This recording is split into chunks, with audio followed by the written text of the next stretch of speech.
بسم اللہ الرحمن الرحیم۔ دوستو، بہنوں، بھائیوں، آج ہم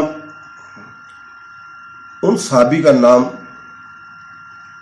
عثمان بن عفان رضی اللہ تعالی عنہ کا ذکر کر رہے ہیں، جن کو حضور پاک صلی اللہ علیہ وسلم نے ان کی زندگی میں جنت کی بشارت دی۔ ذوالنورین عثمان رضی اللہ تعالیٰ دو نوروں کے مالک کا نام تھا۔ اس لقب کی وجہ یہ ہے کہ اس نے رسول پاک صلی اللہ علیہ وسلم کی دو صاحبزادیوں رقیہ اور ام کلثوم سے شادی کیسے کی۔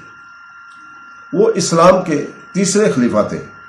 وہ ان 6 صحابہ میں سے ایک تھے جن سے رسول پاک صلی اللہ علیہ وسلم کبھی ناراض نہیں ہوئے۔ حضرت عثمان رضی اللہ تعالیٰ عنہ نے کئی جہادوں میں سب سے زیادہ قربانیاں دیں۔ اس نے مسجد نبوی کی بحالی اور تصحیح کی۔ حضرت عثمان کا تعلق محمد صلی اللہ علیہ وسلم کے والدہ کے ذریعے ہے، جو محمد صلی اللہ علیہ وسلم کی پہلی کزن تھی اور عثمان کو اپنے چچا زاد بھائی کا بیٹا بنایا۔ حضرت عثمان بن عفان ابن ابی اس تیسرا راشدین خلیفہ تھے، جس نے 644 سے لے کر 656 میں اپنے قتل تک حکومت کی۔ حضرت عثمان ایک دوسرے کزن، داماد اور اسلامی پیغمبر محمد صلی اللہ علیہ وسلم کے قابل ذکر ساتھی نے ابتدائی دور میں اہم کردار ادا کیا۔ اسلامی تاریخ کی پیدائش طائف، سعودی عرب ہے۔ 656 میں ان کی پیدائش ہوئی۔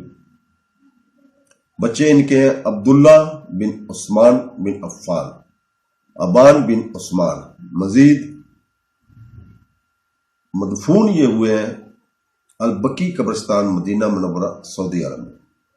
والدین جو ہیں ان کے عفان بن ابی آس، عروہ بنت قریظ۔ قتل کی تاریخ ہے ان کی 17 جون 656، مدینہ منورہ، سعودی عرب۔ ان کا پورا نام عثمان بن عفان ہے۔ تو دوستو، اس کے ساتھ ہی اللہ حافظ۔